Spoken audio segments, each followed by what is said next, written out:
Conked out because of storage space. Fixed it. Here we go. We're still in chapter 4, The Apes. On and on they came until Kerchak himself slunk stealthily to the very door and peered within. Behind him were two males, and then Kala, closely straining the little dead form to her breast.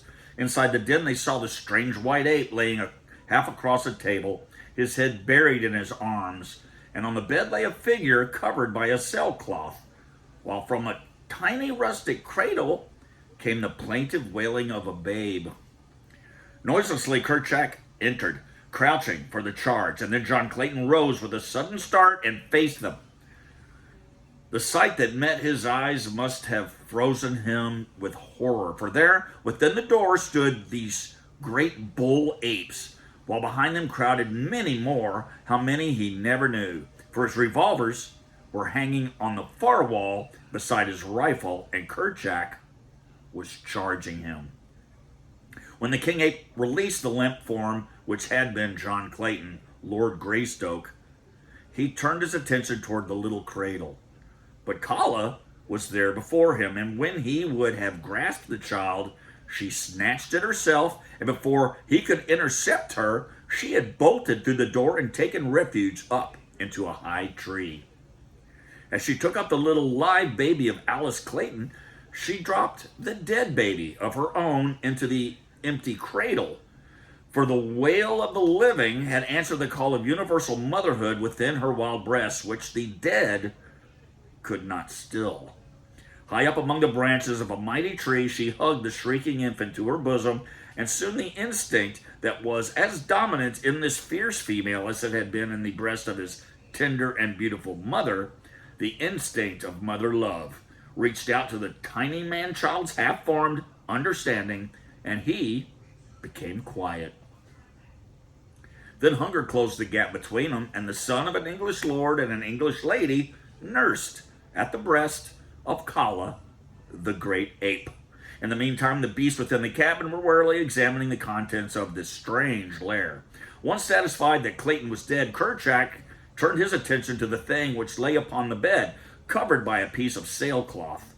Gingerly, he lifted one corner of the shroud, but when he saw the body of the woman he tore the cloth roughly from her form and seized the still white throat in his huge, hairy hands.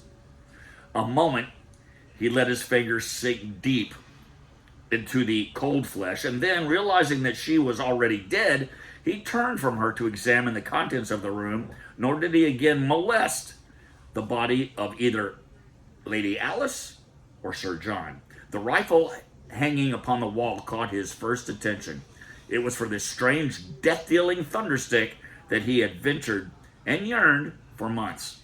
But now that it was within his grasp, he scarcely had the temerity to seize it.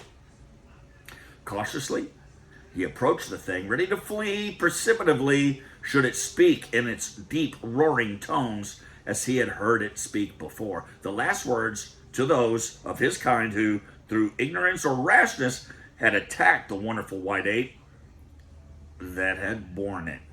Deep in the beast's intelligence was something which assured him that the thunderstick was only dangerous when in the hands of one who could manipulate it. But yet, it was several minutes ere he could bring himself to touch it. Instead, he walked back and forth along the floor before it, turning his head so that never once did his eyes leave the object of his desire.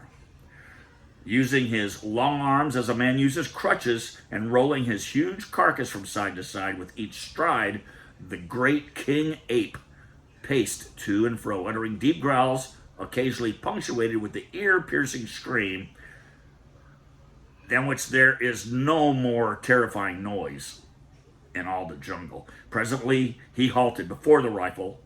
Slowly, he raised a huge hand until it almost touched the shining barrel, only to withdraw once more and continue his hurried pacing. It was as though the great brute, by the show of fearlessness and through the medium of his wild voice, was endeavoring to bolster up his own courage to the point which would permit him to take the rifle into his hand. Again he stopped, and this time succeeded in forcing his reluctant hand to the cold steel, only to snatch it away almost immediately and resume his restless beat. Time after time, this strange ceremony was repeated, but on each occasion with increased confidence until finally the rifle was torn from its hook and lay in the grasp of the great brute. Finding that it harmed him not, Kerchak began to examine it closely.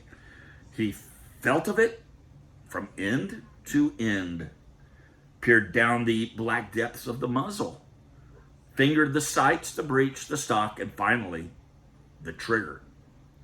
During all these operations, the apes who had entered sat huddled near the door, watching their chief, while those outside strained and crowded to catch a glimpse of what transpired within. Suddenly, Kerchak's finger closed upon the trigger. There was a deafening roar in the little room, and the apes at and beyond the door fell over one another in their wild anxiety to escape.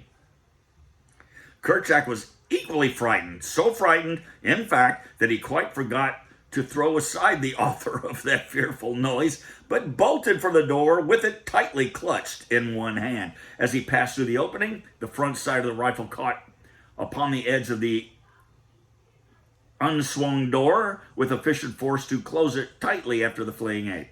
When Kerchak came to a halt a short distance from the cabin and discovered that he still held the rifle, he dropped it, as he might have dropped a red-hot iron. Nor did he again attempt to recover it. That noise was too much for his brute nerves. But he was now quite convinced that the terrible stick was quite harmless by itself if left alone. It was an hour before the apes could again bring themselves to approach the cabin to continue their investigations. And when they finally did so, they found, to their chagrin, that the door was closed and so securely fastened that they could not force it. It had locked itself. The cleverly constructed latch which Clayton had made for the door had sprung as Kerchak passed out, nor could the apes find the means of ingress through the heavily barred windows. After roaming about the vicinity for a short time, they started back for the deeper forests and the higher land from whence they had come. Kala had not once come to the earth with her little adopted babe, but now Kerchak called to her to descend with the rest, and as there was no note of anger in his voice, she dropped lightly from branch to branch and joined the others on their homeward march.